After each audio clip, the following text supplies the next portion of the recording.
and welcome to Horror Culture Show, the show that discusses all of the masterpieces and trashterpieces of genre cinema. I'm Gary. And I'm Chris. And we have reached a new low on this podcast. Or a new height. Well, hey! And we good. have guests here to talk about it. So today on the show we have two of our really good friends, two of our favourite people. Oh, actually one of them recommended this film, so maybe one of our favourite. I'm just kidding. The owners of two of the best film accounts on Instagram. Returning to the podcast, it's Kim from Kim Cinema Escape and George from TipsyFlix. Hello. Hello. That was a mouthful. And yes, it was, in fact, Kim from Kim Cinema Escape that brought this film to our attention. Please, tell us what we're talking about. It is Tall Girl, and recommendation is probably not the right word, I would say, so just getting that in there before. Yeah, Tall Girl from 2019, Netflix original movie. And George, you have a pairing. I brought a beer along for it. It is called Tall Man's Wetsuit. Of course. I assume a tall girl could get in a tall man's wetsuit. Yeah. Anyway, brought a beer. It is a double IPA. It's from the good people at Sure Shot Brewery. It's one of my favourite breweries. I didn't know what we were going into. I just assumed we'd need something strong for this, so it is 8%. Yeah, and we needed something strong for that. What we've just experienced. Yeah. Shall I crack it open? Shall we do? Go for it. Second beer cracking on the podcast. The same person. There it is. That would be good for Phantasm. I thought this. Yeah. It's if that ever happens, pretend that this We'll conversation get it never back took on. place. Phantasm. We'll delete the episode. Phantasm, though, you go ice cream pale ale because he's an ice cream man, isn't Oh, okay. Good shout. Oh. A little smidge of ASMR for you guys. Give you a little taste test.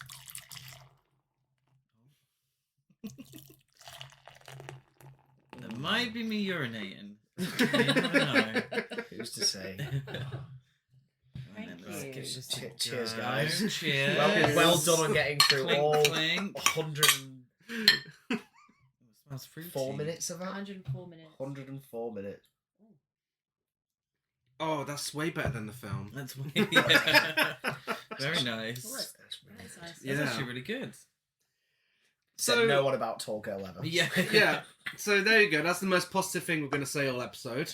This film is directed by Zinga Stewart, who did Daisy Jones and the Six, which I hear is really good, apparently. TV series. Yeah.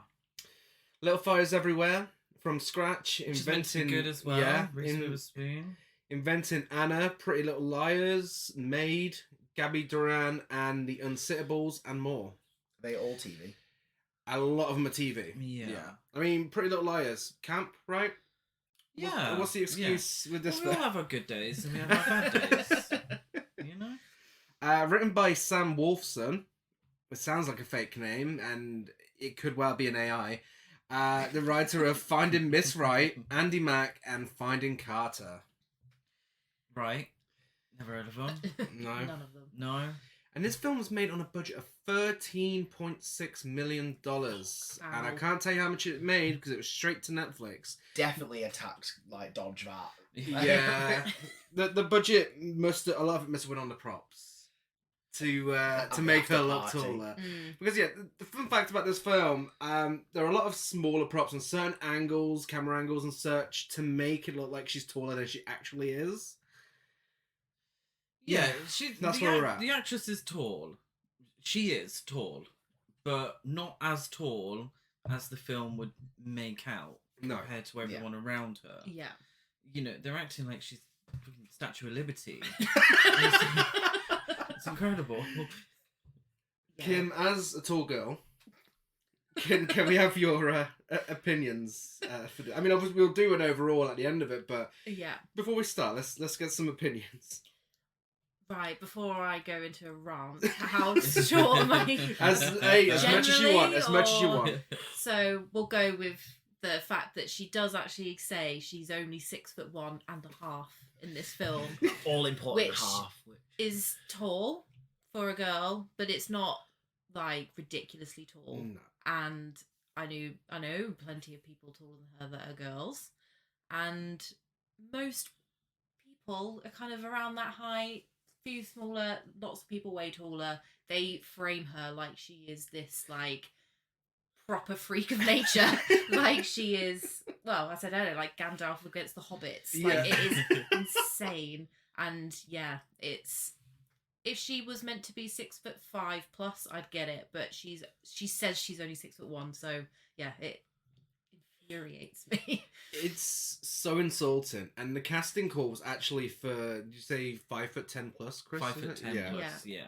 I could have been in that film. Yeah. As of this ridiculous, yeah. There's a good chance she'd have done a better job. Shall we talk about the cast? Yeah, in a section we like to call, Hey, I Know You.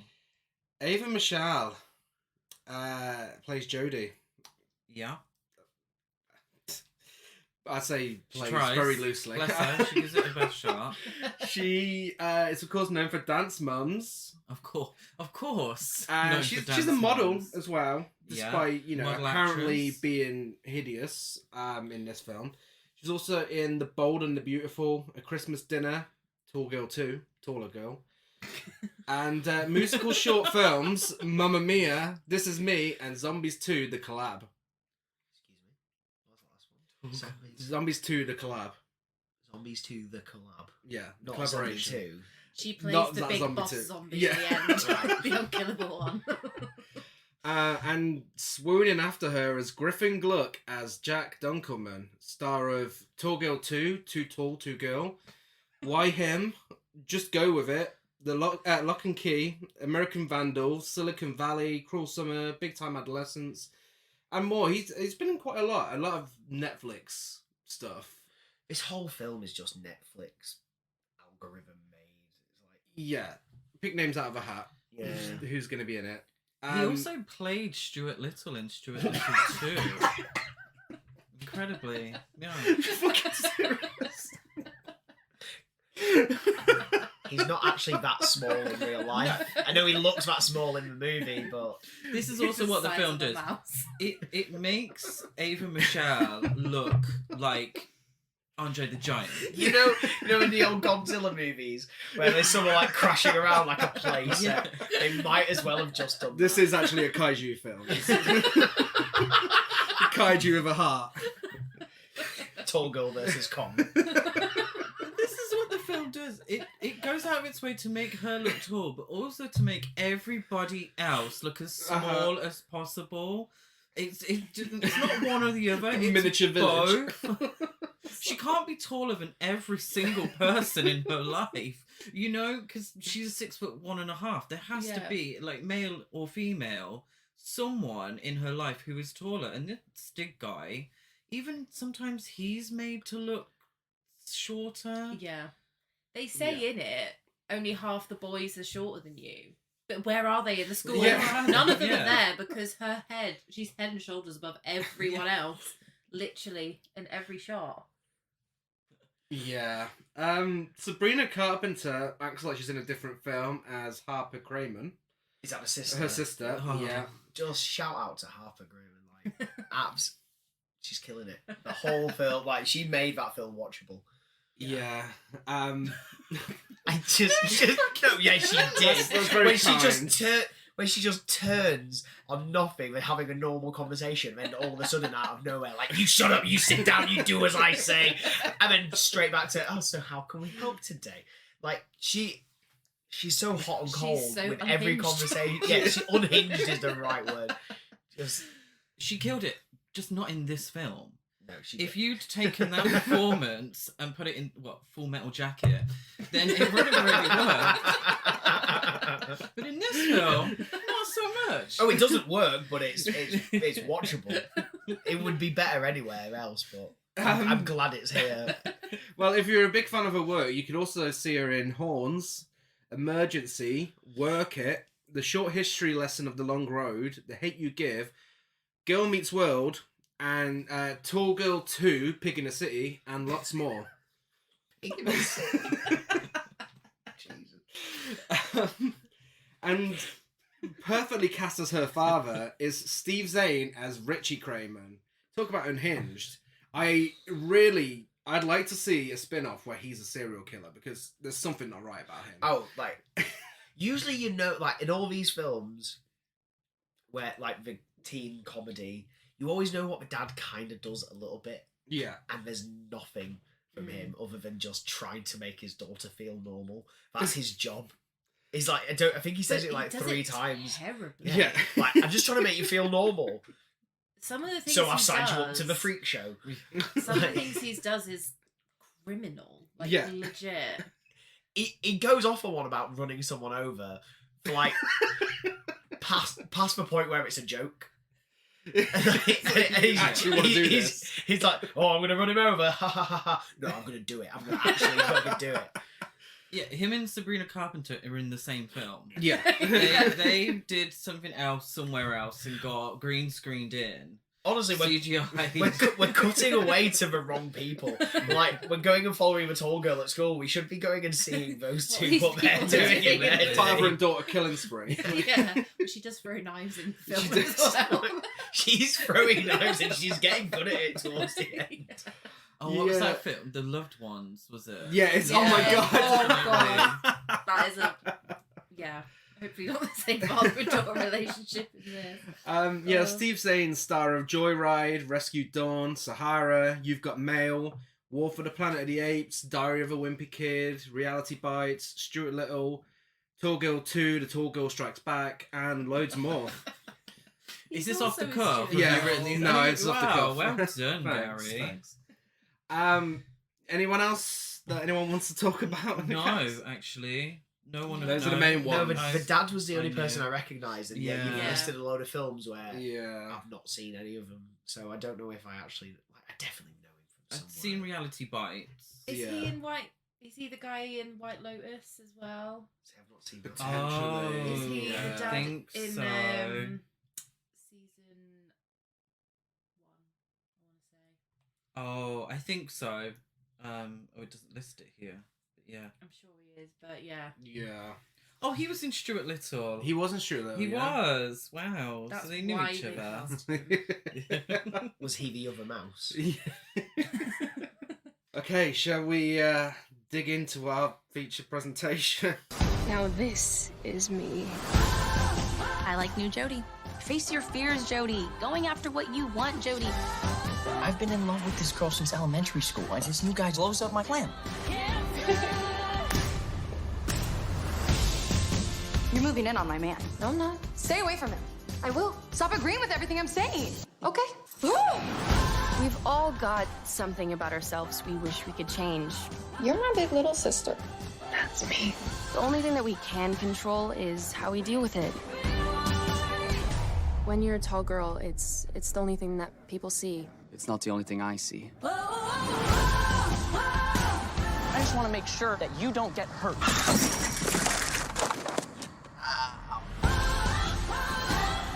So Jodie Kramer is a 16-year-old who has been tall for her age since she was 3, which has made her insecure about her whole life.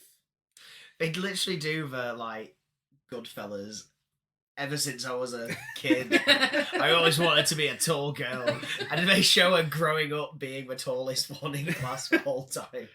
Yeah, students regularly joke about her height, and we start with Janelle Monáe's "Make Me Feel." Poor Janelle Monáe I being brought into know. this. Well, there's too many wonderful musical artists being brought into this film Yeah. for no reason. Yeah. Jodie has a chat with a guy in the library who really fancies her until she stands up. And we get a voiceover where she's like, you know, I'm the one they called a skyscraper. Daddy Longlegs, LeBron, that's me. I'm 6'1". And a half. And a half. And a half. Did the subtitles have brackets as well around that? And they may have done. I distinctly remember the subtitle saying, "I'm 6'1", then in brackets, and a half. That extra half inch Yeah, is that so extra half important. inch. Because who wants to watch a film about just a girl who's only 6'1"? Yeah. We get. So they're reading A Confederacy of Dunces by John Kennedy Toole. Jodie is also incredibly intelligent as Obviously. well. And she gets the themes of the novel spot on. So she's helping him out because he's thick. For some reason, stylistically, they had yellow books only behind him and then blue books behind her. Blue Why. It's called art, Chris. Oh, It's sorry, called art. excuse me. But she says that the novel is about the protagonist who loathes the world around him because he perceives their intelligence to be lower, and therefore his greatest strength, which is his intelligence, is also his greatest weakness because that's his inability to connect to those around him. That, in a good film, would be like, yeah, spot on. There's your themes. They've done it towards a novel, and all that. But in this film, it's clunky.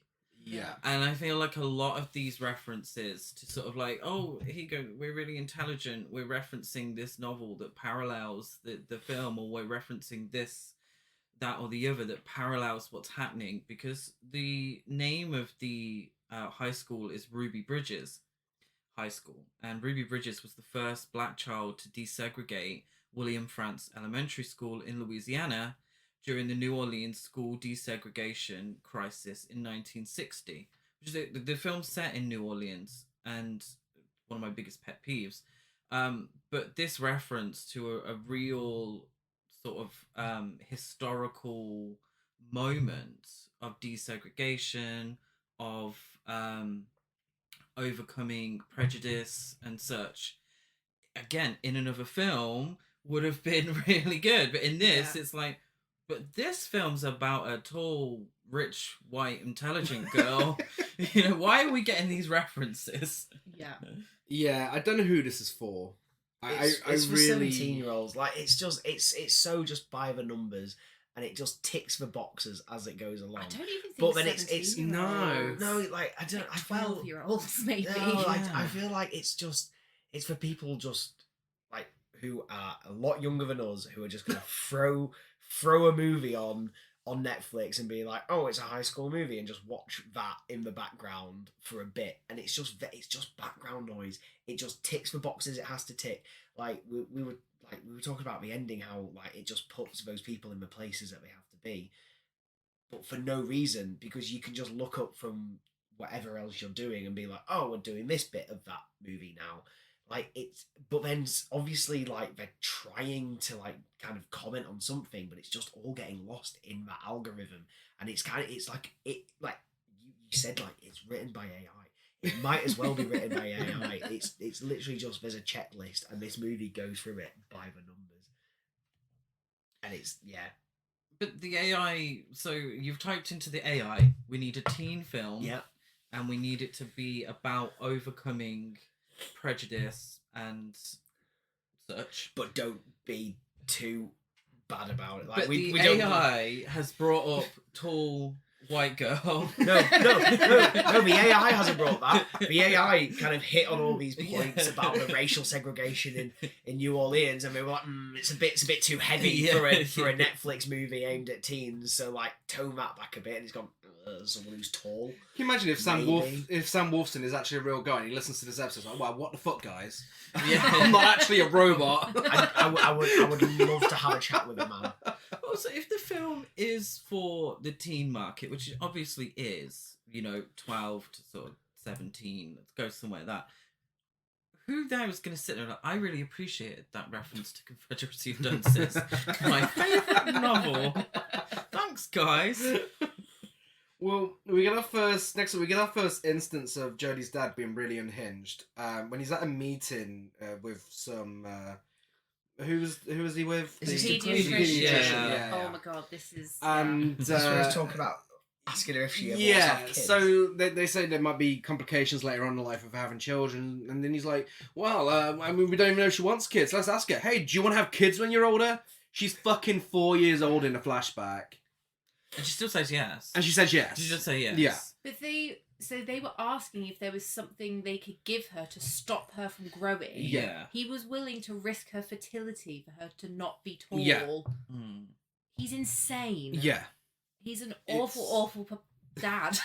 Yeah. He's like, oh, you might not want kids, but we don't want you to be too tall. Like, Yeah. It's like she's going to grow up to be the Statue of Liberty, like you say. Like, she's not that big. But what is this scene meant to do? How are we meant to feel about him as a father, but also her? How are we meant to feel about this? Yeah. That she just what goes is it through trying to such a say? hard time. Yeah. Well, She goes she's through she's such just always adversity. been told that she's tall. But her They- father knows that people are gonna be mean to her. Is that the message it's saying, that her father knows what society's like and knows that people are going to be cruel to her because she's taller than all the other girls around her? No, he's just crazy. It's just crazy. And that's how it comes across. I'm trying not to intellectualize it too much because I don't think the writers did. He thinks that she's going to turn out to be some freak because none of them are that tall, and he's like, well, why is she so big? What's going to happen? Thinking she's going to have health problems, physical injuries and problems, that she's not going to live a fulfilling life, and that she's going to be hindered by being a bit over 6 foot. Yeah. But they all talk about like her always going to be tall and she says like, oh, it's part of my genetics. But then everyone's always surprised, like the dad's not that tall. Like, I think the dad's, if anything's, on the shorter side, and the mum's like an average height. But she talks about it as like, oh well, the genes, the old family genes, making me all tall. But that's it. No one else is but tall no one around else is her. tall until they invite all the tall people around. But they just Spoiler alert. That's the thing. It's like, why is she so tall? And if she did have some funny genes, she would be that 6'5" plus, really lanky, disproportionate, like medically labelled giant, so to speak. But she's not. Yeah, where's the cameo from like Andre. like a grandparent, like the tall guy from Twin Peaks? Oh my Or like, Andre the Giant comes in as the granddad. Like, I'm sorry, you're so tall. They should have had, what they should have done is had the dad be tall as well. Yeah. But her saying, you don't understand because you're a man, or something like that, is different for a tall girl. And he'd be like, oh, but but they didn't. They made him short and just completely delusional and needs to be locked up somewhere. Some of my favourite bits with me. My favourite bits of like forcing the perspective of like giving one character low angle shots and her high angle shots come from the dad, because they make him look crazy short. Like it's almost like she's leaned over him at times, talking on top of him, and he's just there like, I'm just trying to be a good dad. With this first scene in the library, when she stands up and the guy realizes that she's hideous, completely backdoors it. Honestly, it is like a scene from a kaiju film. Like, she rises up from this desk. There's sound effects and everything. Yeah, like a fucking monster. It is unbelievable. Can you imagine pitching this to the actress? Yeah. You can. Like, no, I can picture it. I don't like the picture, but I can picture it. But this is the problem, ultimately, for me with the film, is that she is obviously a very beautiful young woman. Yeah. She did have this handsome guy in the library ask her out. So her genetics have just made her tall. Yeah. So she's tall, but beautiful. So the whole film treats her as if she is this hideous beast, but also not, because she isn't a hideous beast. She's a beautiful woman who just happens to be tall. Yeah. And I think that's your first scene of the film, is her in the library, and it's that. But it doesn't even get that metamorphosis right, because I mean, I've compared it to She's All That a couple of times, where it is about like a high school film, unlike Mean Girls, where it's a high school film and like they're the unpopular one because they haven't got the confidence, but then they find the confidence. But even when she finds the confidence, she's still the one, like, she never really finds the popularity. She's still the butt of a joke with that new group of friends. So it's just never quite hitting the boxes it needs to hit. Yeah. And it is just saying like, oh well, she is just a tall girl. Like, there's the bit where she walks down the stairs and I was saying she's gonna She's All That it. And they just never do it. They set up so much but then never deliver on those points. There's a lot of like, in the next scene we're introduced to Farida. A character who really gets the raw end of it in this film. I mean, she is just shoved right to the side, and whenever she tries talking sense, she is shut down immediately. Is this the best friend? She's Jodie's best friend, and she sticks up for her, and one of the many guys in school ask her how the weather is up there, which appears to be the most popular insult in school. Everyone asks her it all the time. Do a shot every time someone just asks so it. it just cuts deep, that doesn't it? That insult. It's just scarring. I think honestly. That's also a problem with the film is because the target audience is quite young. They can't have it. Always has to be in a joke instead of how's the weather up there. It always has to be a reference to tall figures or and such, rather than what in real life the insults would be, which would be a lot harsher. Probably include some foul language. Fuck you. Yeah, and fucking tall person. Yeah, but it would be. It's kind of. It's almost comical because it is. The insults are just stupid. Yeah. Throwaway stuff. But because they need to make it look like she's being bullied, they have to have it repeated and repeated and repeated throughout because the insult itself just doesn't work. Like in real life. And I don't want to get too heavy with this, but there would probably be some transphobia involved as well. And I think that would work better for us to be on her side. There would be, sort of references to gender and such. Yeah. Because she's so tall. But because this film is aimed at a younger audience, they're not going to do that. And it's Netflix and, they're not going to push boundaries, are they, on Netflix? So it just comes across as like, okay, get over yourself. Just tell them to fuck off and be done with it. Yeah. Well, in contrast, Jodie's older sister Harper is of average height and has won multiple beauty pageants. And the only thing that stops her from being completely perfect is that she has allergies. And we're introduced to her when Jodie says, "This is my super hot sister." That's fucking weird. It's a bit weird. What is going on in this family? Yeah, that's someone get social services around the house of this family because there's something not right. Jodie's dad, the quirky nice guy that we all love, asks if she's got any new health problems over dinner because tall people die young.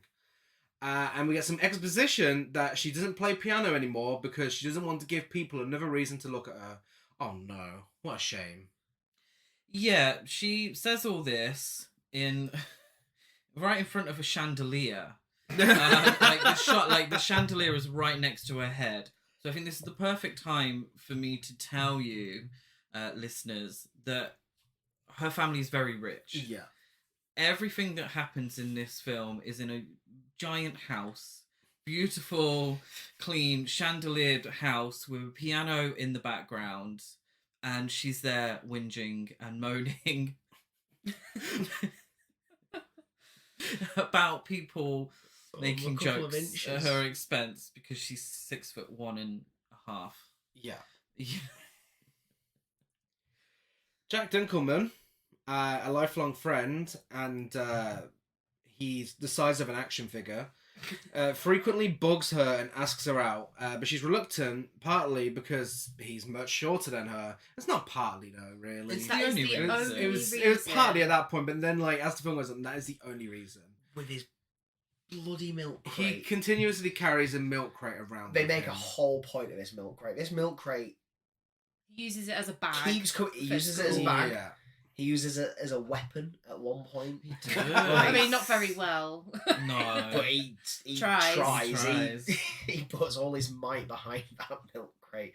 That bloody milk crate. That's where we get the first kind of proof that she's very shallow, because he's like, "You're really intelligent, you're beautiful, like, you're funny," and she's like, "You're too short, stop trying." Yeah. And oh my god, almost like, height's an issue.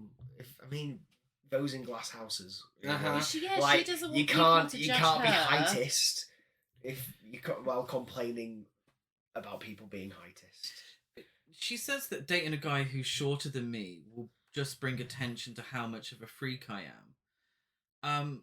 So she's very self-centered. Oh yeah, this really is. She is horrible. She is horrific. She is one of the worst characters we've ever discussed on this podcast. But also, I just need to mention, this guy needs to take no for an answer. Oh, yeah, yeah. Oh my As god, bad like, as does he she not, is, like... But he needs to give it up, for fuck's sake.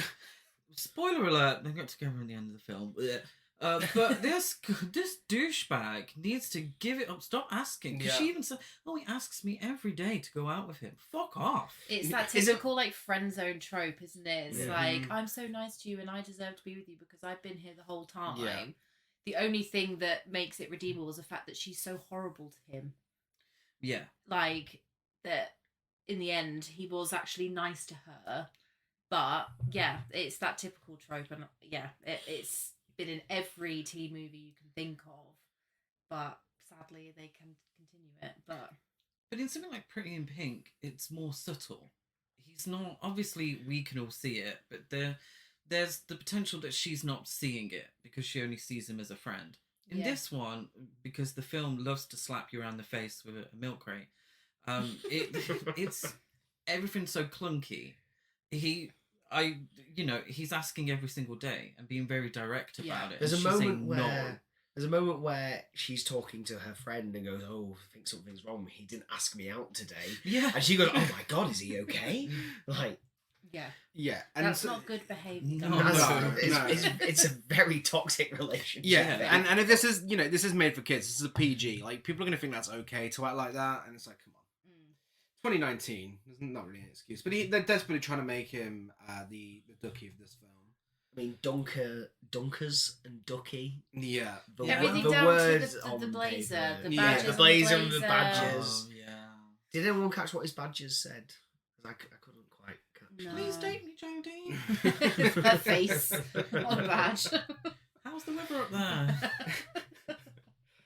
Stig Molin, a Swedish foreign exchange student who looks a lot like Jodie, very similar, joins Jodie's class, and she's immediately interested in him after he walks in and impresses everyone with his impressive knowledge of science.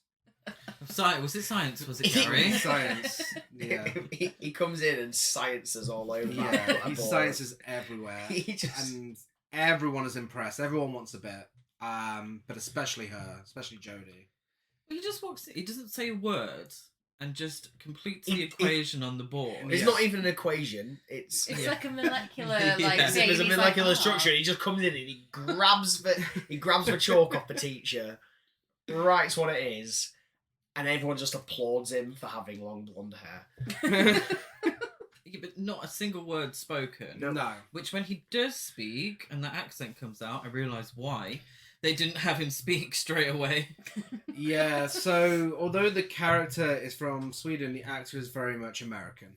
And it is very obvious throughout. This accent is... It's a terrible He's no Meryl Streep. No. I said while watching it, it's Tommy Wiseau and Greg Sestero in one person. Like, that's giving him far too much credit. No, do you know what it is? It's Greg Sestero doing an impression of Tommy Wiseau the whole time. Yeah. I feel like they're both better actors than this guy. He's terrible in this. Jodie's bully, Kimmy Stitcher. Oh my god, I've just how many fucking characters are in this film? Jodie's bully, Kimmy Stitcher, starts showing Stig around, and we get a flashback to her bullying Jodie when she was younger. Which is fun. Yeah. I was at the big hand in the clay. Insult. Yeah. When there's like all the kids' hands in the clay, and She's it's like the same size as all the other She's children. just- Her hands are massive. So it's like a massive hand. They've definitely got an adult, and it's like definitely just a big man's hand. Like there's a guy holding a boom, getting a bit of clay on the stick for just him being a hand. Well, Dunkelman tells Jodie she shouldn't date Stig because they're both so tall that it leads to having a complicated birth when she gets pregnant. Oh my god! Cheery. I missed that. Oh, did you know the whole cesarean monologue? Yeah. No. Oh, Yeah, Seriously, seriously. if you two have a baby, we're going to have to take that thing out the side door. We're going to have to cut you up, and there'll be blood everywhere, Oh and my you're going to die, and God. you'll be hideously disfigured from having a baby removed from you. Like it was, oh mate, it was like a uncomfortable. cesarean. Yeah, is the like most they just like horrendous thing that has ever happened. I switched off early. Wow. Yeah, yeah. it was. He's bad. a fucking creep. I mean, yeah. Like, the thing is, she's horrible to him. She's horrible to everybody. But he is a creep as well. He's pretty horrific. I mean, I'm pretty sure there's only one likable character in this film. The sister. Yeah. They're the best friend. No. I mean, Sister? Stop defending her. No, I'm not defending her. She's like a terrible person, but she's likable. Like, I would watch a whole movie of She's her. fit. Okay. She's attractive. She could throw a knife at me. Yeah. At you. She's almost perfect if it wasn't for those allergies. But I she's know, not. it's such a shame. It's true. Dunkelman is distressed to learn that Stieg will be staying at his house as his family's hosting him. How did he not know about that, by the way? I know, yeah, he knew nothing about that in the morning. Then this guy just showed up. Oh yeah, by And the then way, he's you're going to in be his sharing a mum's bunk car. bed with this guy. And we didn't tell you that it was going to happen. He's already flown here. He's in the car. He's hiding him. Surprise! He's hiding in the passenger seat, and he pops up. Hello. After Stig's first day at school. So would it not be for Stig's comfort as well, better him knowing that Dunkelman was at the school? So he's just been interacting with this guy the whole day. Potentially. Oh yeah, by the way. I live with you. we're now sharing a bedroom. I sleep underneath you. We're going to be, shitting in the same toilet sometime soon. Nice to meet you. He's already been. He was there in the morning. Is it established that Dunkelman has two parents? Because only his mum is featured. They're rarely home. Because he only mentions his mum as well later on when she goes on a yoga retreat. We'll get to that. But I was like, oh, single parent household. Look at this lovely house that they've got. Yes. But then, spoiler alert, his dad features in the sequel trailer for the sequel. See, I missed that. It was obviously cut from the. Cut, yeah. That and the incredibly large grandparent. Got cut. Yeah. Dunkerman's dad and Jolly Green Giant. Harvard does some musical glass thing on Nola News, and completely forgotten about that. complains that she's looking far too fat and she has to watch her carbs. She is very skinny, and I'm sure that's the joke, but Yeah. Yeah, Again, it's definitely the joke. The but- film's trying to say something that everybody has their own insecurities. Mm-hmm. Everyone has their own issues that they're trying to get over, and I understand that, from a cinematic perspective, that's what they're trying to get at. It just doesn't work. No, because it's shit. And Yeah. it's clunky and it slaps you around the face with it, and it's like a little bit of nuance here, guys. You know. I mean, as we were saying about the allergies earlier, and then the tall girl says that her sister would be perfect if it wasn't for the allergies. And then the sister's just worried about being fat when she's not. Is it saying that like she's worried about being tall, but she's not really, and like I'm The trying to calls are defend. coming I'm from trying inside to the defend it. house. The calls are coming from Yeah. inside the house, and maybe we should all just stop worrying about it, guys. That is the message of the film, Like, but it's done but poorly. it's like you've really gotta squint and like look through everything. But no one really says that to her. Yeah. Like, who cares if you're tall? No one says that to No. her. They're just like, You are tall. Get you are over it. tall, so you have to deal Use with your it long like legs it to is a bad thing. walk Not over like you are like a gorgeous Amazonian woman who would like steal a room that whenever she walked into it, they're like, you are tall, but like, no, that's not. Mhm. It's ridiculous. That it should be something that she learns. Well, she doesn't learn to embrace it, I guess, kind of. But it's like it's in spite of that type deal. Yeah, I feel like Jodie's a character. The whole point is that she cares too much about what other people think. Yeah. It's something Yeah. that she can't change, and her relationship with her height is based around how other people perceive her. Mm. And, going back to Confederacy of Dunces, her greatest asset is her weakness because she cares about what other people think. She cares too much about other people. Whereas, you know, her height makes her a beautiful pianist. You know, as we'll find out later. But, you know, and she needs to embrace that, but she needs to not care about what other people think, because other people are always going to be shitty. That's always going to exist.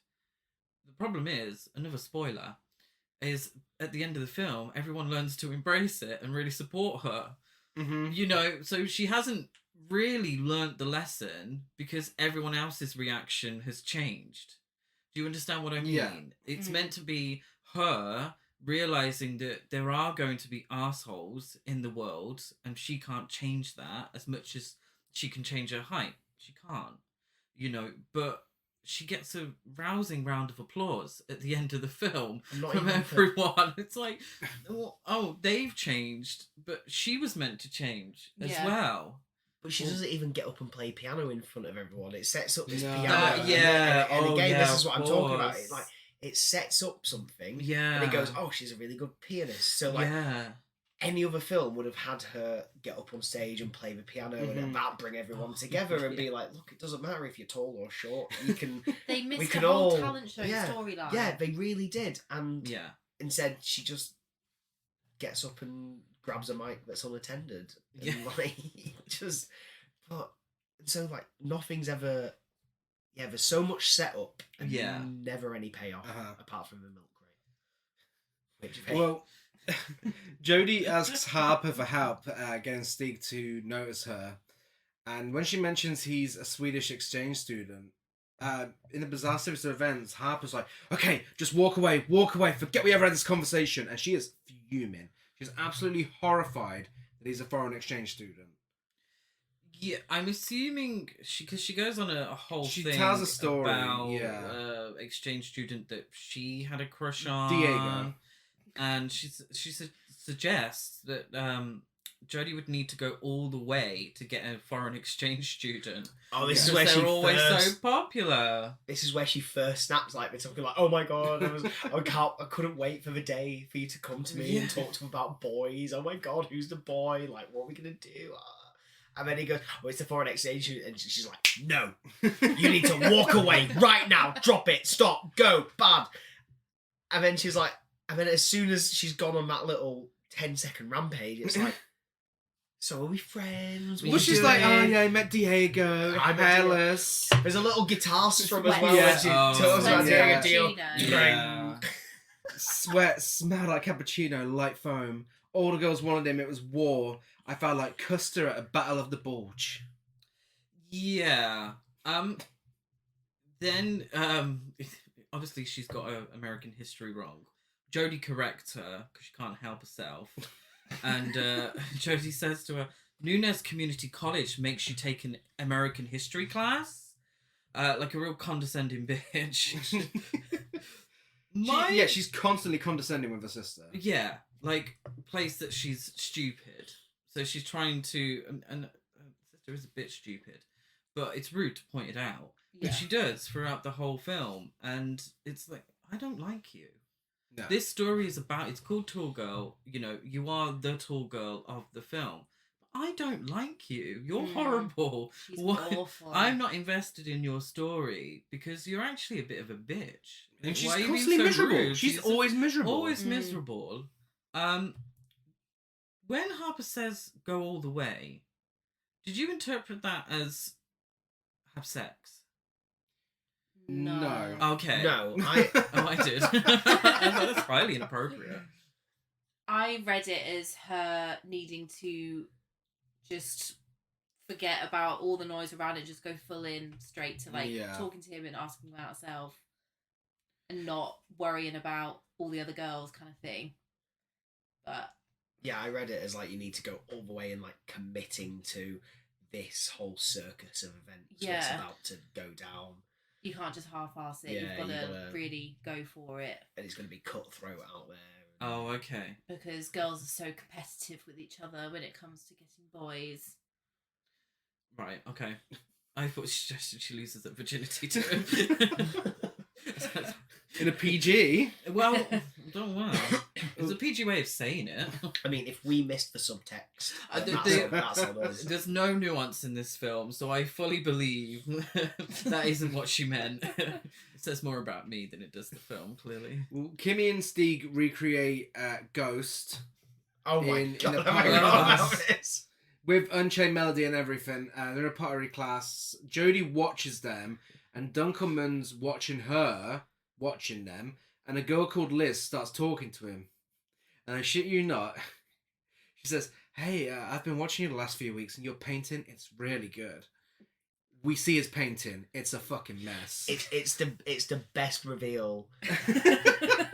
It zooms out to show us. No, it's because you're looking at him face on painting his canvas. So you're looking at the back of the canvas, and he's like, "I've been watching you paint. I love your painting." And it reveals what just looks like a toddler eating paint and sneezing. It's awful. It's like just sky it's so blue. bad. Yeah. It's just missing some little Orange painted streaks. dried pasta on it or something. It's missing macaroni glued onto it. And then she said this, and then it cuts to a wide of her painting, and it's actually pretty good. And like she's done this like little intricate, and I'm like, there's no way that if they've got someone on hand who can make a painting look like that, the one you compliment should look better.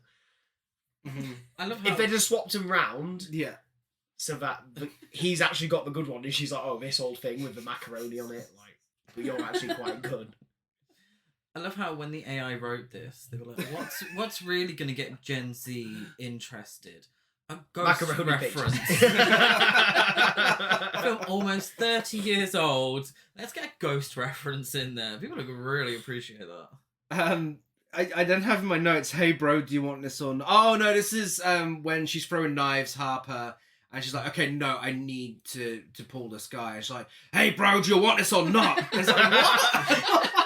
It's like, what the fuck? She throws a knife, doesn't she? She throws a knife and then turns around and storms towards her. Yeah. Throws a knife, turns around, "Hey bro, do you want this or not?"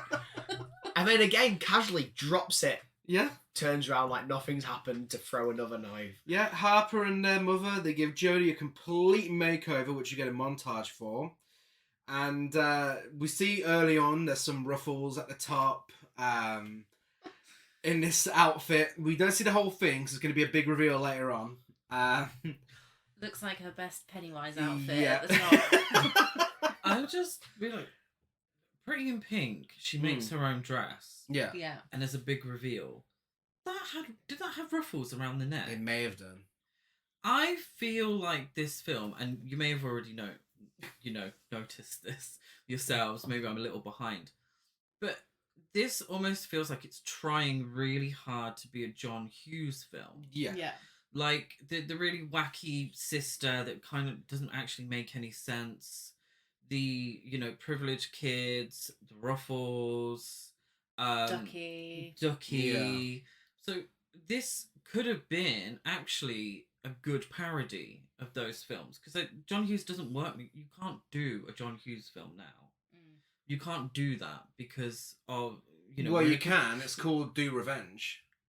Well, yeah, but we're in a completely different generation now. A lot of John Hughes films are quite problematic in their sort of subject matter, so you can't do that now.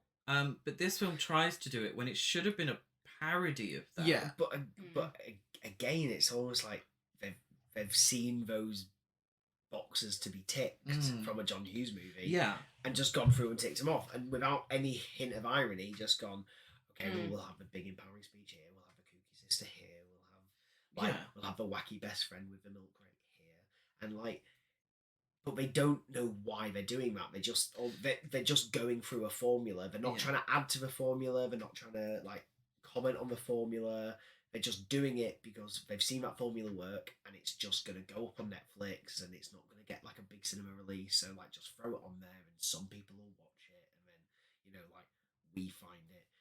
We all have a lot to say about it, but it's not. This film really isn't for this. No. This film is to go on in the background of kids doing other things that they're doing, and it's weird to kind of actually sit down and actually watch it as a film, because like honestly, it's not a film. This isn't a film. This is background noise. This is AI generated background noise. I'm sure that Ava Michelle wanted to make it as like a point, because didn't she have some issues about her being taller than everyone on Dance Moms or something? Yeah. She wanted to make this as like to make a point, and that's why she's in it. And I'm sure, like, I was trying to find it online quickly before this, but I couldn't find it. But I'm sure I've read that before when I hate watched it the first time, and it's like. But she didn't write it. It's not. She didn't write it, but she was attached to the beginning of the production of the project. So maybe she just found the project and was like, "Oh, I was tall, but I'll be tall." And then like you've always got it's all about me. Yeah, like there's a story all about me, about being me. There is a case for that though, and we're not saying that, you know, women who are taller have not had these kind of jokes and this kind of, you know, bullying at school or, you know, anywhere really. You know, I worked at a pub for many years, and the amount of men who'd have a few drinks and decided that they could speak on, you know, women's bodies was incredible. So this isn't, we're not downplaying that side of it, but it doesn't work in this context because of everything else. So it's the fact that she is a beautiful girl, the fact that she is privileged, a wonderful pianist, incredibly intelligent, you know, all of those other things kind of downgrade the tall part of it, because it kind of negates her as someone who, the word I'm looking for, there's prejudice against her, because there's also some wonderful things going for her, and it's frustrating because especially there is with a the case setting as well. Yeah, absolutely. It's like you've got all these things, you're a very privileged person, and you live in New Orleans, where there's a lot of issues, and it's like the ignorance of it is just mind-blowing. It's horrendously offensive because of that. But even so, I think the way that they, as I was saying earlier, they don't frame being tall as something that's actually a good thing. They're like, no, you're still a good person despite that. It's not a bad thing. And yeah, some people have jokes made about them. I never did. I don't know anyone that did. I can't imagine the bullying of being tall is that horrendous across the board. Some people will probably get it, but they frame it like it's a horrendous downfall to someone's life. Yeah.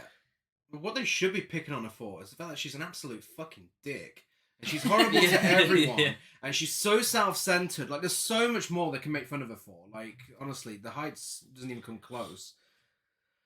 I mean, again, like, as you were just saying, like, the height's not an issue. It's always just said, like, you're a nice person despite this. But you could make a film about anything. You could make a film called Big Ears, and it'd be exactly the same, and like a whole film where someone's just picked on a little bit because they've got big ears. Like we've all got, like, everyone's got like a thing, like you know, it's not really that big of a thing, but there is like massive. It's not a social issue. Like the tip toppers, where it almost tries to make it a social issue. It's just weird. It's very weird. It's always strange. Like, oh, you know, tall people unite. We're all coming together, but you know, there are films out there about like racial prejudice, about like trans prejudice, and like, you know, it's got something to say. Whereas this, it's like it's hitting those marks, but it's just going, oh, it's a bit tall. Yeah. Like yeah. So it never hits and it never lands. But... No. Well, Kimmy and Schnipper prank call Jodie while she's at home in a Michael Myers bowler suit, and they pretend to be Stieg and start asking her to the homecoming. And then after they reveal themselves, also Schnipper does a much better accent than the actual actor. After all that, they're like, let's face it, Jodie, you're the tall girl. You'll never be the pretty girl. What? So has anyone ever seen a fashion show? Ever? Yeah. Honestly. Schnipper there with his basketball, like, haha, pranked you, got you. And then, like, he comes round, like, 2 minutes later and you're like, oh, actually, you've let your hair down. Because she puts a little makeup Puts a bit of makeup on. Puts a bit of blusher on and, oh my god, like, Schnipper's all over it. Like, oh, fuck off. And also, she was getting chatted up in the library. Yeah. Yeah, she's, like... She has 4 people in this film who fancy her. 4. Yeah. In the time frame of what, like a month, if that? Yeah.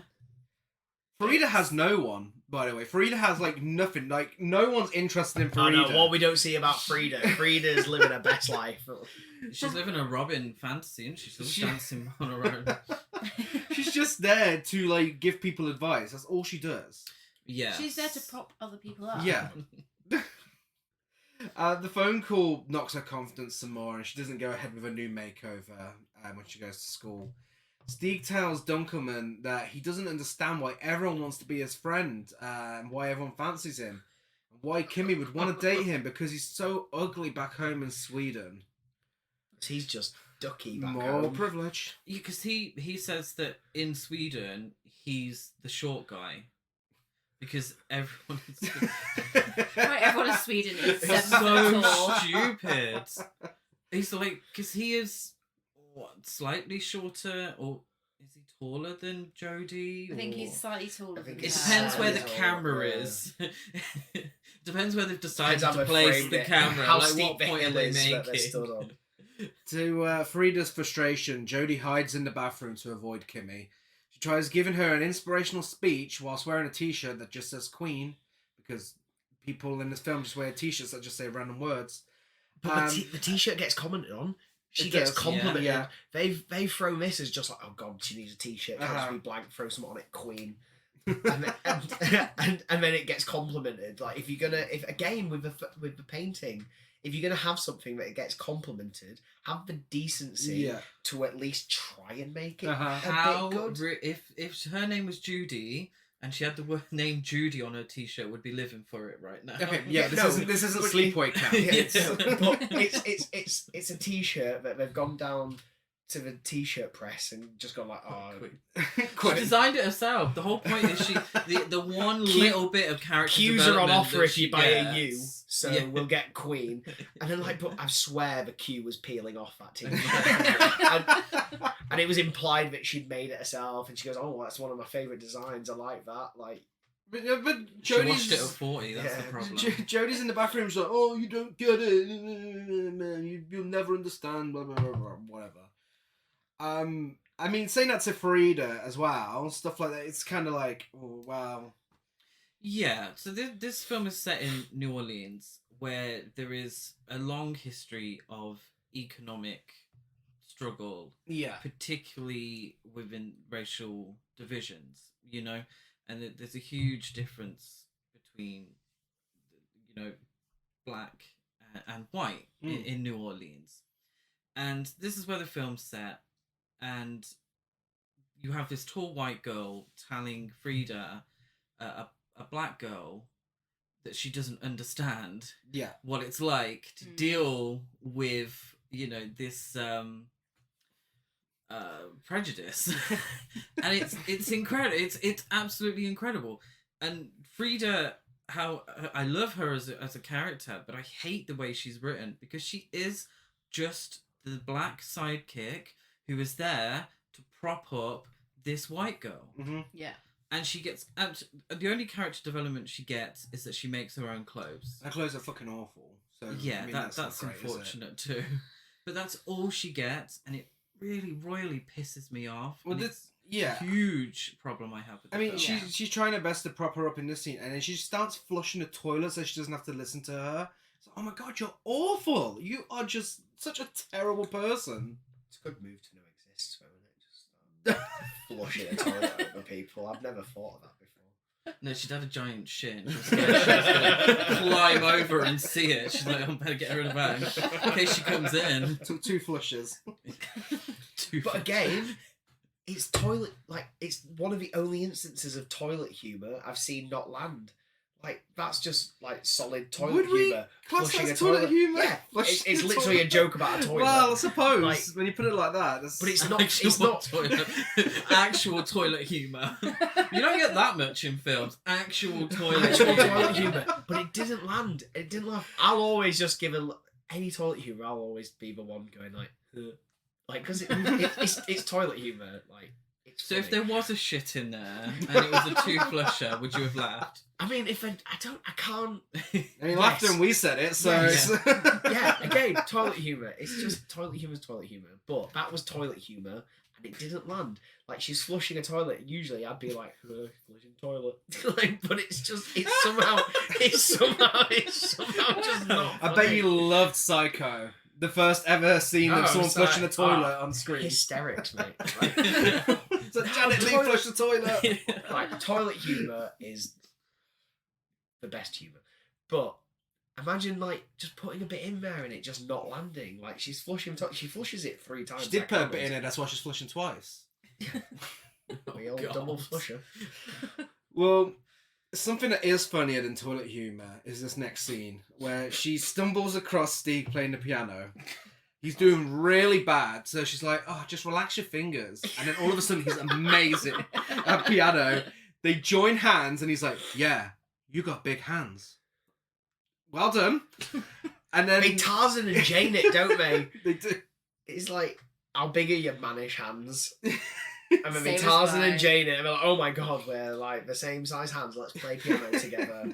She And just stare into each other's eyes well, like we've been playing piano forever. She discovers he has sheet music for the musical Guys and Dolls, and she's like, "Wait, is that Guys and Dolls?" And he's like, "Wait, you like musicals? Oh my god, like groundbreaking!" Literally in that voice. And he encourages her to join him, and they sing the duet "I've Never Been in Love Before" from Guys and Dolls. This girl who's had such a difficult life has a 10 out of 10 musical voice, rich parents, and she's amazing at piano. Really? Just a shame she's a bit too tall, isn't it? Just shame she's tall. Kimmy, wearing a t-shirt that says "Sassy." Was it like a 2-for-1 sale on like one-word t-shirts that day? Queen and Sassy. Queen and Sassy. There was definitely more. Those were the 2 I noticed. That's me and Gary's next out. Halloween. I'll be sassy. She walks in on them and she starts doing a slow clap, and Steve's like, "Oh, this is my girlfriend, Kimmy," and it's like, It's amazing. There's never been the least like no need for a slow clap, and she does it like she's just caught them unveiling her plans to take over the world, and she walks in. Well, look who's playing piano together. but yeah, no, apparently he's her girlfriend all of a sudden. I mean, it was only like 2 scenes ago where he was like, "I can't believe she wants to date me," but now she's his girlfriend somehow. Jodie, in a bizarre series of events, Jodie finds her father has organised a Tip Toppers Tall People Club meeting in their house. Yes, you heard right. A complete club that looks like a cult of tall people gathered in the house to make her feel more normal. They're all wearing. It's not a beret. It's like an army. The army hats, Yeah. like the oval But it says Tip ones. Toppers. Yeah. Deeper shade of blue. Yeah, Yeah, and it not. says Tip Toppers on it, and I looked immediately. You can't get them on eBay, Oh, which is a shame Good. because I would have. make your own. I will. Well, I'm getting my Queen T-shirt printed. Don't I'll be wash getting a on Tip 40, Toppers. Wash on a cool The wash. idea of a tall club is just. It's incredible. I can't. Why would that exist? It's about celebrating differences. So I assume that these people, they're celebrating their differences, and they sing a song. What's it to the tune of?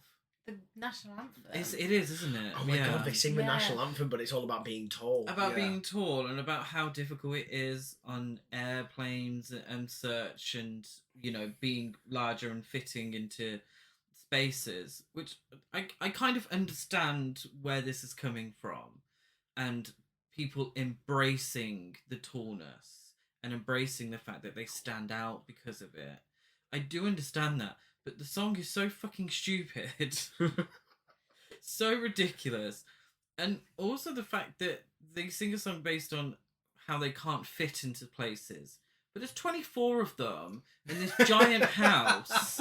And it just goes to show just how big this house is. Joint second, because now they've got the 24th, they're now joint second for the biggest tall people club, which implies that these tall people clubs are against each other. And it's almost like they're clans who are at war against each other. So like they can't be that inclusive if it's like, oh, where the tip toppers don't it come shows round how here. many of them there are as Yeah. well. Yeah. Yet she's that tall compared to everyone else around 24. her. So the 24, like that's 50 between 2 and 3rd place. Like it's not that many people, really, is it? Well, no, but like in just their small little bits. But then that one woman doesn't embrace it. She's like, "Oh, it sucks being tall." Yeah. She's like, "I hate Everyone's it." talking about how shit it is. Like, And it's like, what is? I just don't get it. But hilariously, she then hits her head on the door frame as she walks past it after saying how shit it is to be tall. So then you're like, oh, maybe it is shit. Mate, are you Like, making fun of tall people now? Like, what is this? Like, she's just said how shit it is, and then she gets a concussion because she's so tall. I'm like, oh, wait, what? I thought we were embracing being tall. I thought we weren't hating it. Like, where is this going? That massive house with massive high ceilings. I and the know, door yeah, frames are 5 foot tall. yeah. Well, Jodie doesn't take too kindly to this, and she storms off. And her dad's like, "Oh, well, don't be mad at me. I thought it'd be nice to meet with other tall people to let you know it's okay. I just want you to feel normal." Like, you seriously need to get some fucking parenting lessons. You have issues. And again, that's the problem. What they call tip toppers. The whole idea of them is embracing what makes them different. Mm-hmm. And then he's saying, oh, you're just normal. Well, no, she's not normal statistically. And she needs to embrace that. Yeah. Like the tip toppers are. Well, she does some... I hate that name as for tip toppers. She does some research on height reduction surgery whilst Fade Into You by Mazzy Star plays. Oh. Second podcast film this month. One of my favourite songs of all time. What a disservice to Mazzy Star. Stieg calls, and at first she thinks it's another prank call, and she tells him off. But he invites her to watch 7 Brides for 7 Brothers. That's what we think it is. Yeah. Yeah, that is what we think it is. If anyone else don't come for us if it's not, but that's what we thought it was. yeah, if anyone knows better, then... She threatens to kick him in his tiny nards with her size 13 Nikes. Mentioned for the 3rd time the size 13. Yeah. I didn't really like the body shaming of people with small nards. You know, if we're talking about embracing what makes us different... They're only small compared to her size 13. Some people have... yeah, that's true. You know. What about all this... Perspective. Nards are testicles, aren't they? Yes, they are. Yeah. Okay. What about people with small nards, you know? She's about embracing sizes. Well, she turns up... to say embracing nards. It's when I was saying like, embracing nards. What about embracing So I am understanding what nards are, aren't I? She They're American. Wolfman's got nards. Oh, yeah. She turns up to Duncanman's house, and he becomes jealous when he realises she's just there to see Steve. Of course she is. Are you serious? Of course. Well, he didn't call around, did he? No, exactly. Like, why would she randomly show up? Because that's what he does. Well, he just yeah. randomly shows up at people's With his houses. milk crate. Hilariously, he's playing an online game with a Japanese friend. Mm-hmm. What's the game called? Can anyone remember? No. Battle Royale. Yeah, Battle Royale. I was just playing a Battle Royale. Yeah. Yeah, which is the Japanese film Battle Royale. which I Fight thought to was- the death. Yeah. Yeah. Duncanman's home also has some beautiful chandeliers. Of course. Just thought Of I'd like course. everyone to know that. He constantly interrupts their evening.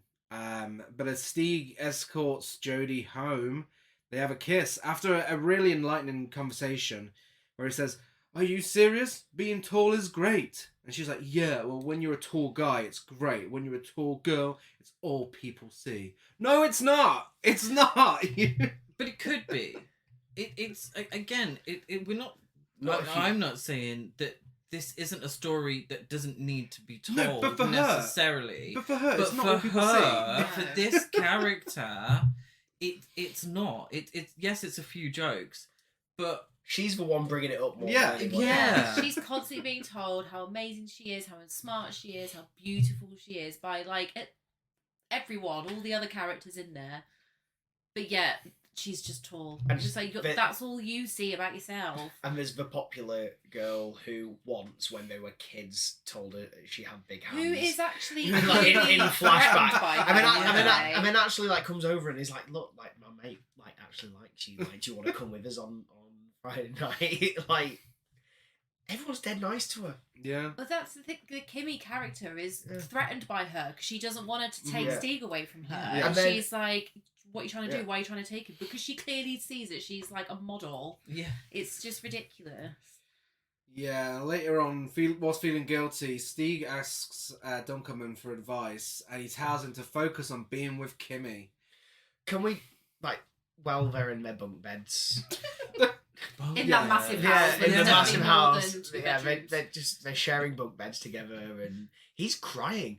Ducky's fully crying He like, in is. this moment, and like, he Imagine putting that much effort into this role. Yeah. I mean, that's exactly my thoughts. And like, when he hops down, he's like, The girl who said no to him every day Yeah. has kissed Yeah, someone no, else, and yeah. now he's sad. now he's Jodie Because tells... he's a delusional man. Yeah. Because he generally thought what he was doing was slowly chipping away at her until Oh. she said yes. I'll break her down until she says yes. Just a shell of a woman. Genuinely, bunk beds? Is he not a single Oh, the bunk beds are child? amazing. I thought he was a single child. Yeah, they were Yeah. brought for the foreign exchange student. Yeah, no, Like, but like, why they did they have bunk installed beds bunk before? beds. Like, yeah. That's spare change to them, they're rich. Is that true? This is But the why bunk did he bed have a room. bunk bed? Why did he not have a bunk bed with like a desk underneath it and a TV Or a sofa? or a sofa that pulled out that into pulled a out? bed. It's a proper bunk bed. But did they buy the bunk bed specifically for Stig? And if so, did they install the bed whilst he was at school? I can School promise day you right now, whether Sam Wolfson is a man or an AI, he didn't think twice about those fucking bunk beds. Yeah.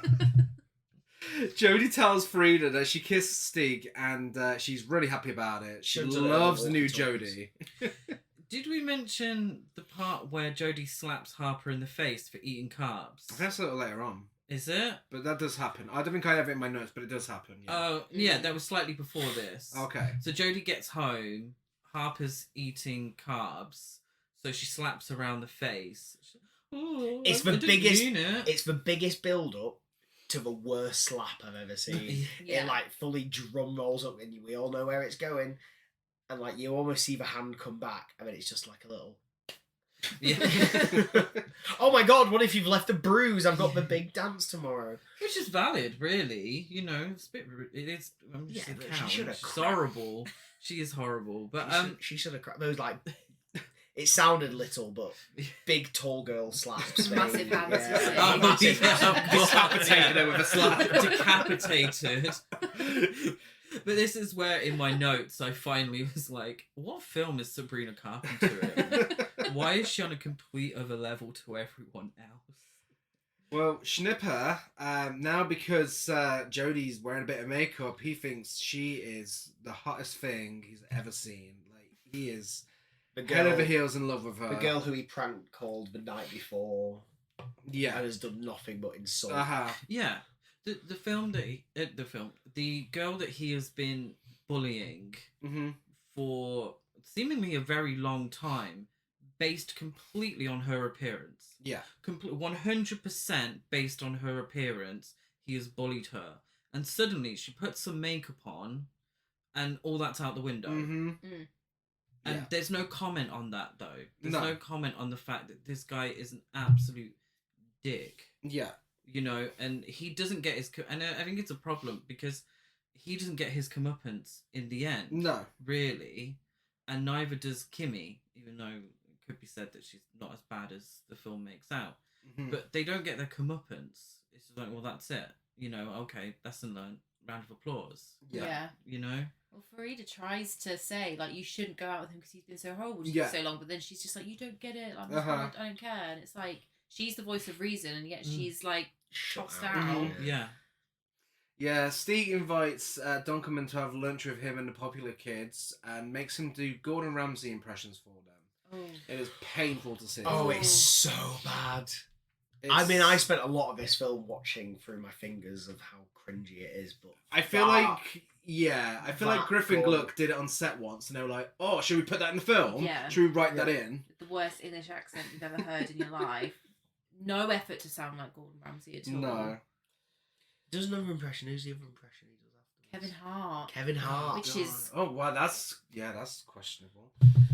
I didn't even notice that. No, he tries to do a Kevin Hart impression, but it ends up doing a Matthew McConaughey impression. Oh yeah. No, he feels the need to tell us that the what's the famous Matthew McConaughey thing? Apparently Kevin Hart did that first. Oh, okay. So his impression of Kevin Hart is technically a Matthew McConaughey impression. Yes. But he feels the need to tell everyone Just so that Netflix don't Kevin get Hart backlash. did it first.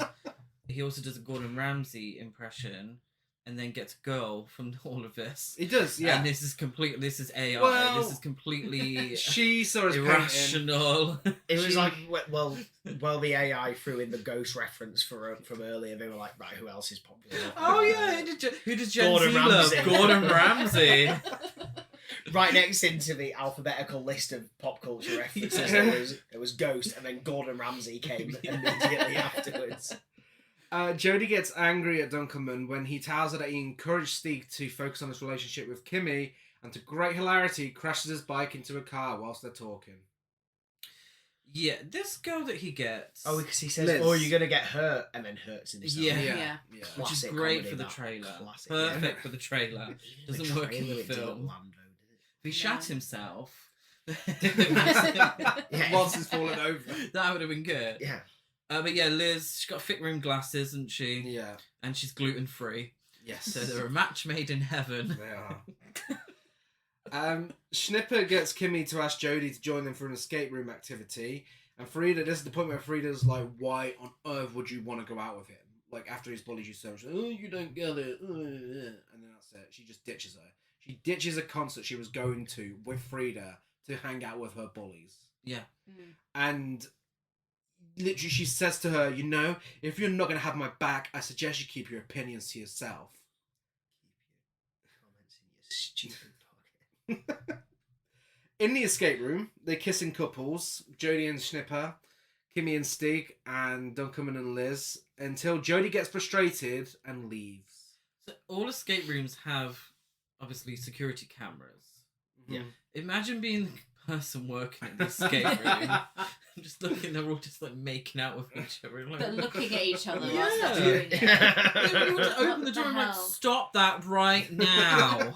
Get off the furniture, please. Yeah. Get the keys in the corner. Just grab it, please. But even the escape room's fucking massive because Yeah. every The single... chandelier. It's an There is escape a chandelier. It's an escape house. Yeah, they're going through the front door. There's not even like they literally come off the Yeah. street, open the front door. There's that guy who we all thought was Nick Cage from.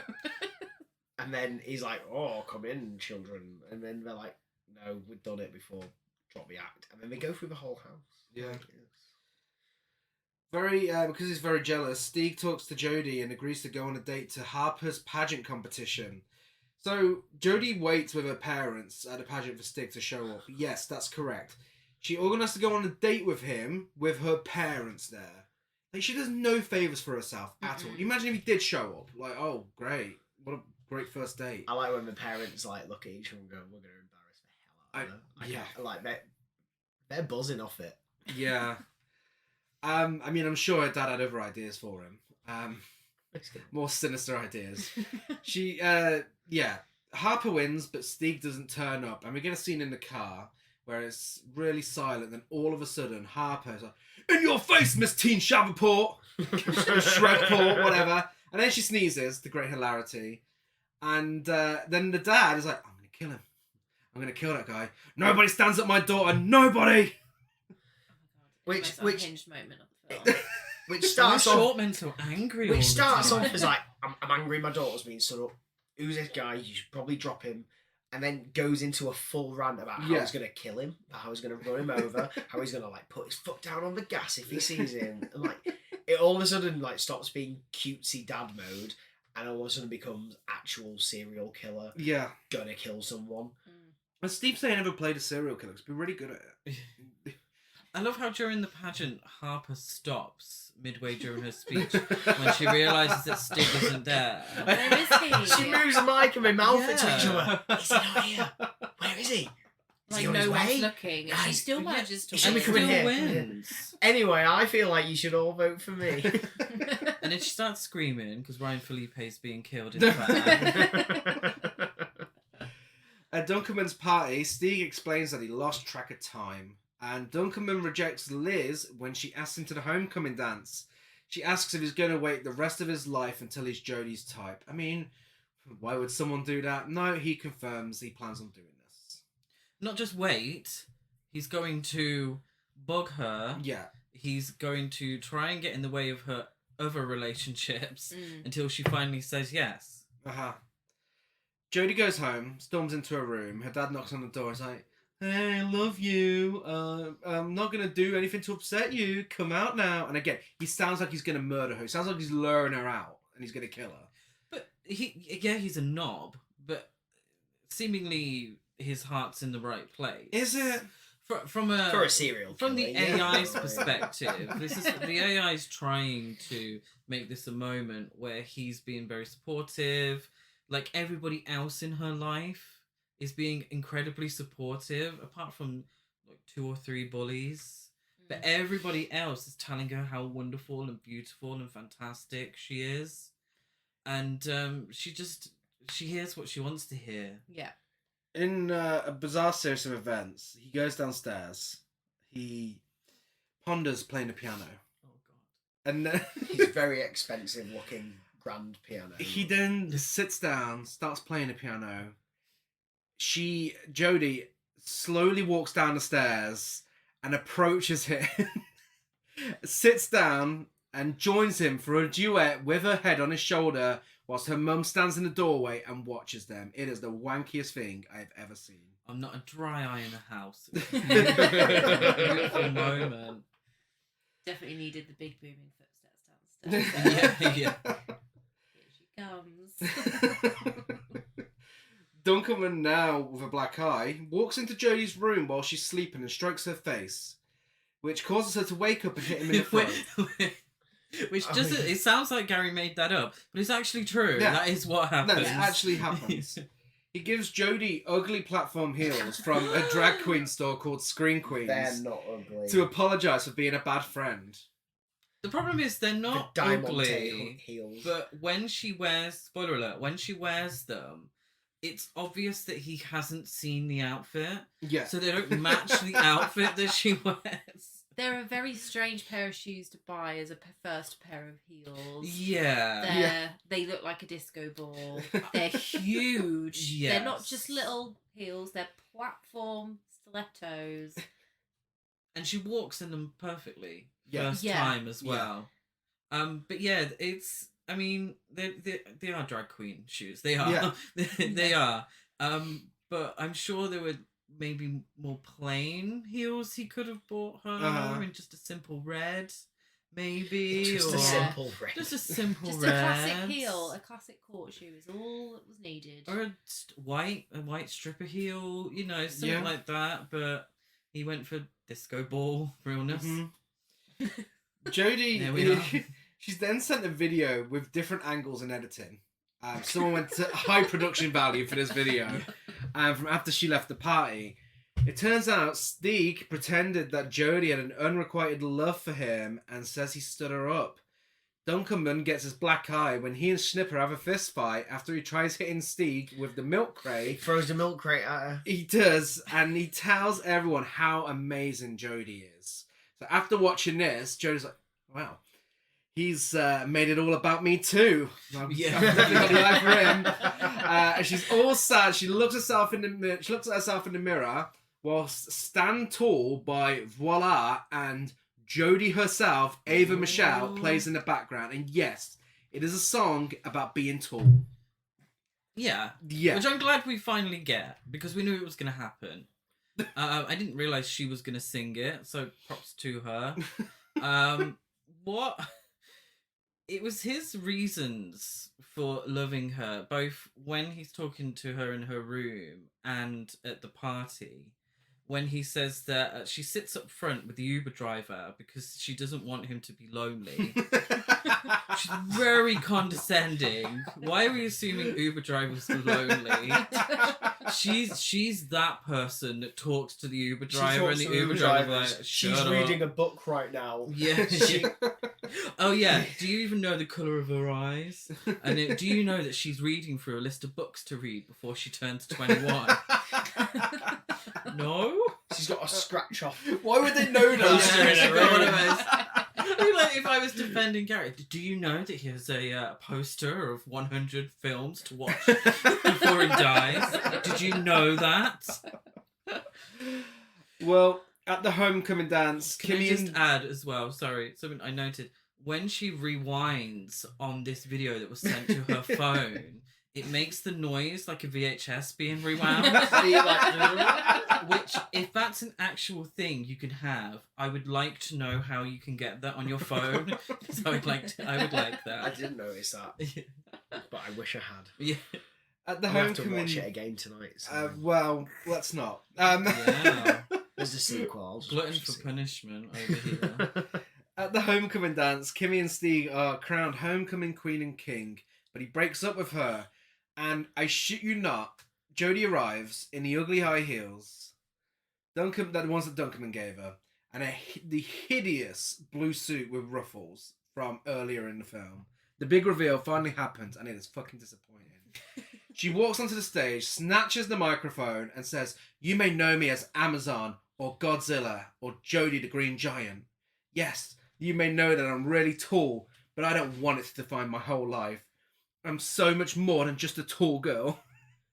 I'm a best friend, I'm smart, I'm fun, I make mistakes. I kissed a guy who had a girlfriend.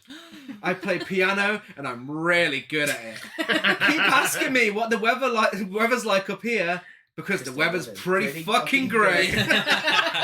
I wish you said it like that. Yeah. You did that way more justice than she did. She comes through and like they've definitely dropped the mic a little bit for her before she gets up there. Just like she's picking it. Over. Yeah, she's like fully bending it over from away. It she picks two it fingers. up. Yeah. Stieg was there before. Like, he's a tall guy. Like, this is the whole idea. Yeah. He's the same height as her. It's number one, it's the assumption that everybody in the room cares what she has to say. Nobody asked for it. Nobody asked for that. Everyone was just having a good time, and then all of a sudden, she comes marching through. Really, I'm tall, guys. Get over it. I'm also really intelligent, really but also beautiful. I've read a book, I'm fantastic. so... I sit in the front seat of Uber driver. I'm so wonderful. My parents are rich. I know the piano. You don't. How many chandeliers do you have? Yeah. Mic drop. And then leaves. And then leaves. leaves. I mean, just, walks out, doesn't even stay around to mingle. Yeah. She walks into that room for that one speech and then leaves. Yeah, gets a rousing round of applause. Everyone's... There's a bit where there's one of the girls up front who's like mouth like agape, clapping like it's the best thing she's ever seen. Like... But I feel like the whole film, like I said earlier, the whole film was meant to be about her changing her attitude and how she feels about herself, despite what others think. But her rousing speech has changed what others think. Yeah. So what was the point? Mm-hmm. Her friend was going around telling everyone to fuck off anyway. Yeah. Which seemingly worked at the beginning as well, because that guy backed off real quick. Mm-hmm. So why has everybody else changed? Why is it that she gets a rousing round of applause? And it's not the fact that people in the room are still knobheads. And there still are going to be knobheads. Because, spoiler alert, for the sequel, the trailers and the film is all about how popular she is now. Yeah. When it really should be about her embracing the fact that she's not popular. Yeah. You know? Yeah.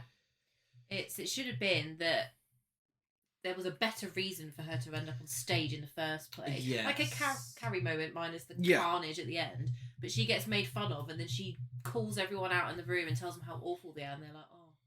She's actually, I'm an amazing person. I do this and I'm more than this. That's what it should have been. Not just showing up and telling everyone how amazing you are and then fucking off again.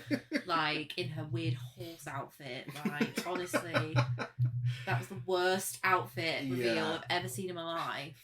And she was like, oh, this is so me. But she never wears anything else like that in the film. No. She wears boiler suits and double denim. I liked that it was a suit. And like I said when we were watching it, you know, if Gwendolyn Christie had worn it, it would have looked fantastic. It just didn't suit her. I felt like it aged her terribly. It wasn't. Oh, it was an awful suit, and the Victorian ruffles and like neck. I don't know what they're called. Not a tie or a cravat. It's like the string with like a big thing on it. I don't know what it was. And then her hairstyle, everything, and then the drag queen heels. Yeah, it did not match. It was a the terrible outfit. look. Which is actually quite a good bit of realism because he wouldn't know what the outfit looked like. Yeah. When he bought the heels, he wouldn't say, you know, oh, stretch. I hope she's wearing a powder blue suit with ruffles because these heels would go really well with that. Well, Stieg asks her out. He is mind blown by that speech and that outfit, but she rejects him. And instead, she goes home to talk to Dunkelman and tells him he's now the perfect boyfriend because he gave a speech about how great she is and got a black eye for it. And he finally reveals why he always carries a milk crate. He stands on it and leans in to kiss her. Yes, he carried it around with him just on the off chance that she might want to kiss him someday. What a sad act. And that is So Tall creepy. Girl. It's very creepy. That is Tall That Girl. is Tall It's Girl. just pathetic. Bloody milk crate. And that was the payoff. I thought when he threw it at someone, I was like, oh, that's the payoff of the milk crate. But no. And it's that John Hughes thing where the weird guy doesn't actually get the girl in a lot of those films because he is creepy and he is weird. Yeah. And she trusted her initial instincts that they should just be friends. Whereas I feel like they're trying to have a moment that goes against that and says, oh, maybe the dork can get the girl. Mm-hmm. But the problem is the dork is a fucking creepazoid. Yeah. Yeah. And shouldn't get the girl. Now, she's also a dickhead, so maybe they're a match. Yeah. They're both assholes. But I feel like this film is trying to teach lessons, but it gets so muddled and it's so clunky that by the end you're like, what are you trying to tell me here? It just shows everyone up as being shallow because if that was the only thing that was stopping her from being with him, then she's awful. Yeah. Yeah. And then the fact that he only wants to kiss her by standing on something and being taller than her is shallow in itself, to be honest, because the moral of the story should have been that she shouldn't have been scared to kiss him and him being so short against her. Yeah. Embracing a high again. But the only thing that the whole film happened because she thought he was too short. Yeah. When she was so upset that everyone thought she was too tall. She was just as bad as everyone else. So all this messaging is just proving how shallow they are as people. Yeah. It's so badly written. Awful. It's badly written, badly directed, badly acted. It's just an absolute... The entire film's a mess. Yeah, and also it ends on a visual gag about how tall she is. Yeah. When really, why didn't they just kiss whilst they were sitting down? Or, you know, why didn't she just lean down and they kissed? Yeah, that should be an empowering moment. Yeah. Yeah. Because it doesn't matter. But it's a visual gag. It's like you're kind of laughing at them at the end. Yeah. Because it's the big reveal about the milk crate and how silly the milk crate was. Yeah. I mean, I'm usually a fan of milk crate gags, but this isn't the one. But it plays into the camera trickery as well with how big they make the height difference. Yeah. They make them seem like 2 feet apart, and then the milk crate is only yay high, but then when he stands on it, he's suddenly massive against her. Yeah. And it's, the law of the physics involved in that is completely off as well. Stick involved. Yeah. Scientist stick. Yeah. I just think it's not really a film. I think it's just a paint by numbers algorithm, lowest common denominator. Lowest common denominator. Lowest common But so many, it's like you were saying with some of the references, they put so much effort into some of these references that it's like they really think they're saying something poignant here. But Yeah. again, But like in- some of the references, it's just like it's just in there because it just seems like the right thing to do. Almost, But then it and, comes like, off as really offensive. like, Yeah. and like it's just I don't know. It's Like it's leveling her struggles in air Yeah. quotes with that of like real Yeah. awful things. Yeah. She like it's like at the beginning when she's saying to her mum like you don't know adversity like she does. Like she doesn't know any adversity because the only thing that she has against her is a couple of extra inches. Like it really like what's the word diminishes real struggles that they try and put in the film. It's really bad. Because if she was also, if she was physically attacked and if her being tall was what the bullies had latched onto, but had taken it too far, Yeah. in terms of it kind of started with the tall thing, but then became physical bullying and, really intense, then it would have worked a lot better.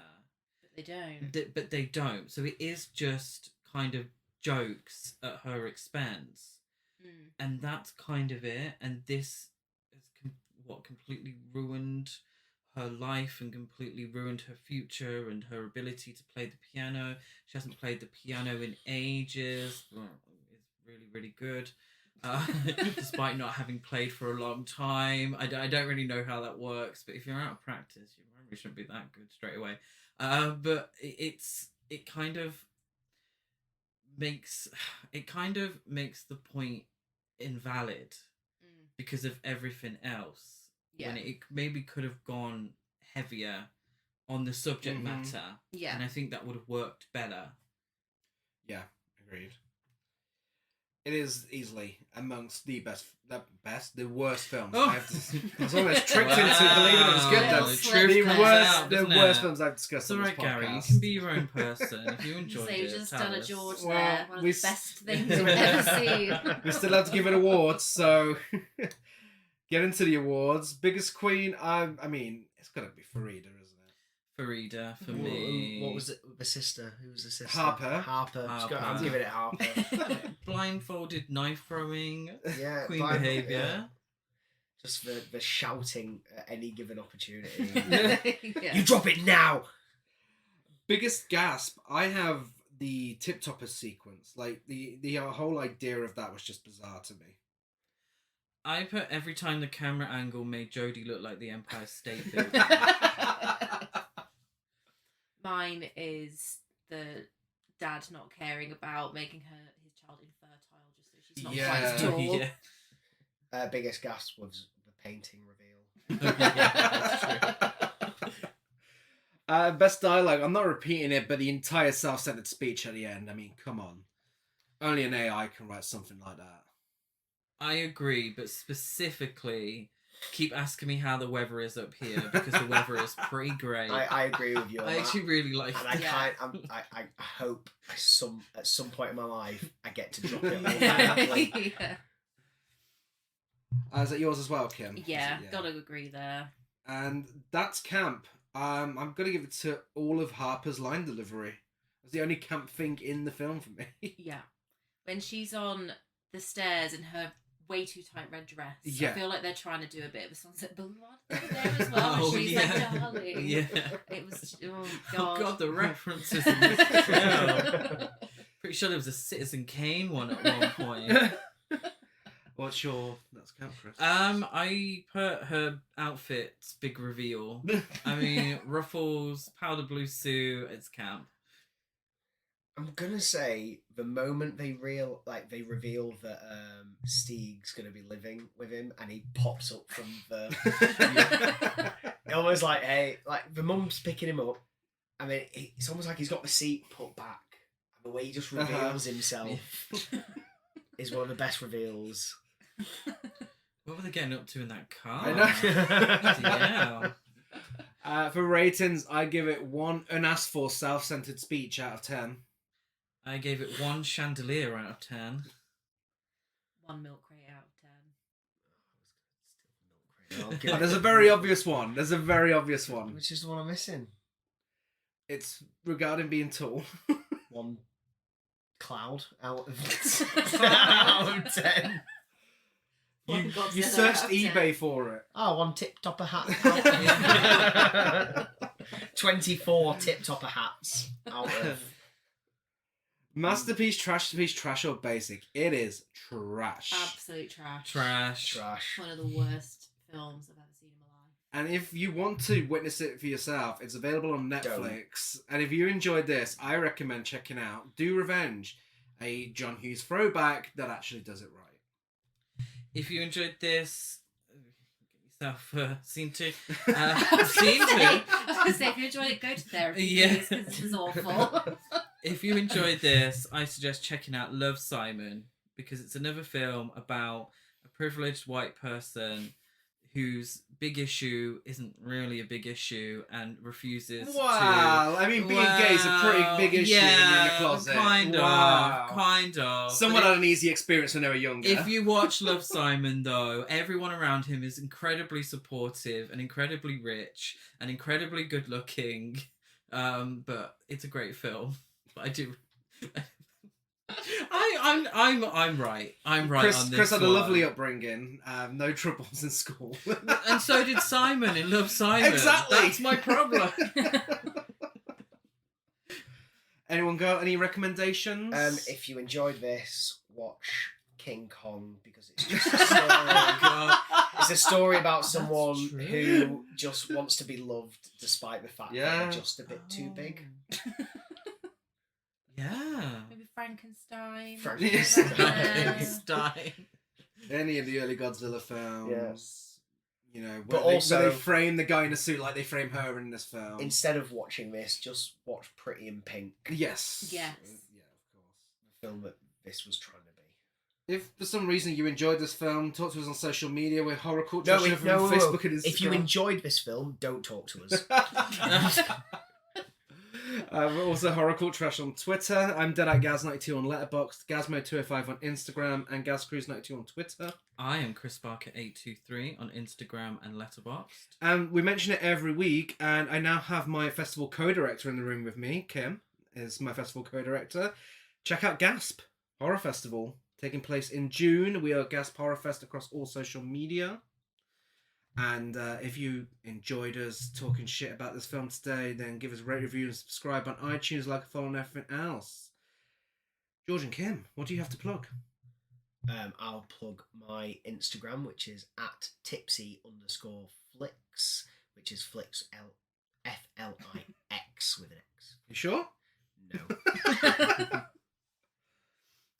My Instagram is @kims.cinema.escape, and my letterbox is K_cinema_escape, I